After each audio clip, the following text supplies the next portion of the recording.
A gente tem essa informação agora, Pedro, de que os Estados Unidos reduziram as tarifas, aquela tarifa de 50%, né, o chamado tarifaço, para carne, banana, café e açaí.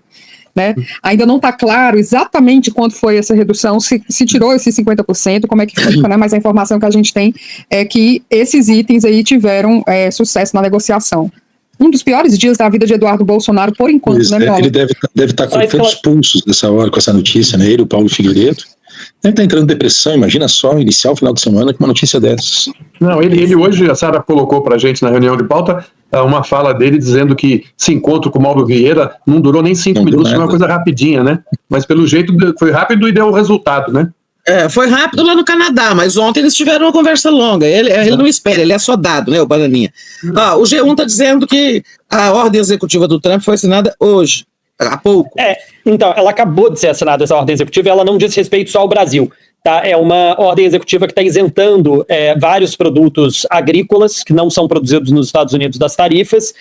Isso é, de certa forma, uma resposta àquela questão que eu estava falando no início, do custo de vida.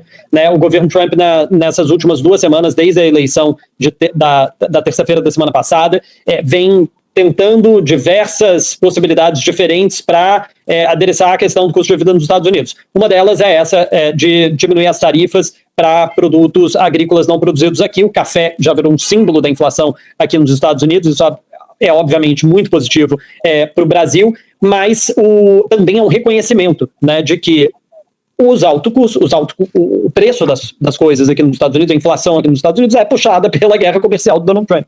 Né? De fato, reconhecendo o erro. Né? E isso, obviamente, se torna um pouco uma saia justa, né, para o governo.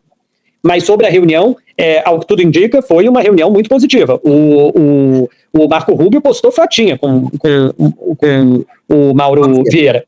Né, postou fotinha na rede social, ele não posta fotinha com quem ele não gosta. Né? Enfim, ao que tudo indica, vai sair algum tipo de acordo, e eu acho que essa pressão do custo de vida aqui dentro vai fazer com que tenha o interesse de que seja, inclusive, mais rápido. Né? É isso. Antes mesmo de um acordo com o Brasil, a gente já tem isenção de um dos principais itens de exportação brasileira para os Estados Unidos, que é o café. Não é só essa perceptível situação de espírito, né, mental, psicológica, não sei nem como é que a gente pode chamar isso. Ele está bem descontrolado mesmo nas redes, ele está fragilizado, a gente percebe isso. Ele está tendo que se esforçar muito, né, Miola, para criar justificativas, malabarismos para essa situação, para essa negociação que avança entre Brasil e Estados Unidos, sempre colocando aí o pai dele, tentando colocar o pai dele em evidência, e ele se tornou, quer dizer, ele vai se tornar réu, né, porque já tem maioria no STF, num caso de tentativa de coação do processo. Ele faz cotidianamente, inclusive nesse conjunto de descontrole emocional, uma série de ameaças ao Supremo Tribunal Federal, nominalmente e preferencialmente ao ministro Alexandre de Moraes, que disse que eram gravíssimas essas ameaças e essas iniciativas dele. Vida difícil para o Eduardo Bolsonaro, hein, Miola? Muito, né?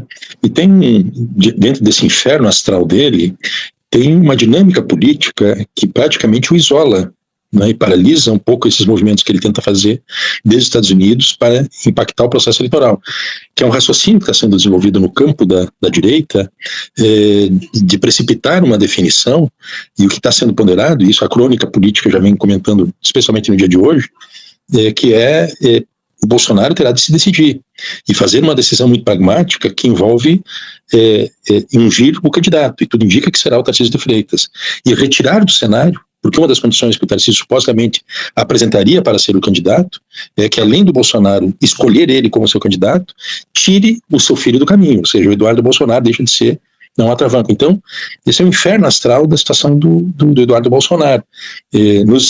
O Trump vem tomando as decisões que a gente sabia que cedo ou tarde ele tomaria, por conta do processo inflacionário interno, essa irracionalidade de manter tarifas elevadíssimas. Bom, isto corrói com o último bastião que ele teria para ficar vivendo nesse mundo paralelo de fantasias. Já não tem mais, ele vai viver esses delírios, não é, lunático, e sustentando que não é bem assim, porque o Trump vai cravar no Brasil, e cada vez que ele faz essas apostas contra o Brasil, ele cria problemas para ele mesmo, porque vai produzindo na população uma percepção muito clara de que esse cara está a serviço de um país estrangeiro, não defende seu país, não é um patriota, etc. O Eduardo tem outros problemas, além de ele ter sido denunciado, já falta só o voto da ministra Carmen Lúcia, serão só 4 votos, porque está faltando alguém na primeira turma, né, com a aposentadoria lá e com a saída do Fux para outra turma, mas assim, a maioria está formada, então ele já é réu na prática, né? Falta oficializar com o voto da Carmen, voto no plenário virtual vai até dia 25 de novembro.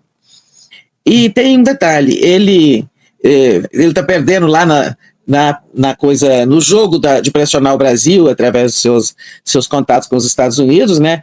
Que ele já foi dispensado, que já foi dito a ele que as prioridades agora são outras, eu já falei sobre isso, que alguém da diplomacia brasileira sabe disso, que ele, naquele dia que eles foram à Casa Branca e não foram recebidos pelo Rubio, né, eles ouviram isso. Bom, além disso, teve a denúncia de golpe e ele ainda tem que mexer com o bolso, que ele não quis mexer no bolso até agora para se defender dessa ação. Era um inquérito, agora é uma denúncia e depois vai ter o acolhimento, quer dizer, está tendo agora o acolhimento da denúncia e depois tem o julgamento. E quando houve, né, apresentação de denúncia, ele não apresentou um advogado, né, e o ministro Alexandre de Moraes, então, indicou um advogado dativo, aquele que é dado pelo juiz, que é um advogado da Defensoria Pública, que foi lá e defendeu, fez até o papel lá de defensor de verdade e tal. Agora, resta saber, assim, agora ele é réu, vai ser julgado, vai ter aquele prazo para apresentar a defesa, depois as alegações finais e tal. Não que eu esteja desmerecendo a Defensoria Pública, né? Mas pergunto, o que se pergunta, ele vai constituir advogado? Parece que não quer gastar aquele dinheirama que o Bolsonaro tem lá, que ele ganhou só de Pix 20 milhões. Então, tem esse problema aí, e vai ter outra questão, assim, uma escolha, né, que ele vai ter que fazer. Quando, do julgamento, qualquer que seja o advogado que ele venha a ter, público ou privado, ele vai ter que decidir se vai se apresentar à justiça para ser julgado ou se vai ser a revelia, né? Porque vai ter interrogatório presencial, assim como teve ali para aqueles do golpe, né? Inclusive para o pai dele. Ele não está aqui, ele não estando aqui, o processo vai correr a revelia.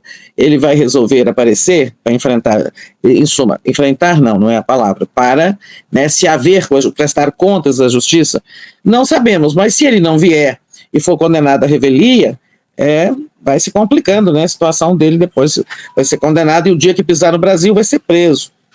Então, muito complicada a situação dele, realmente uma sexta-feira ruim para ele.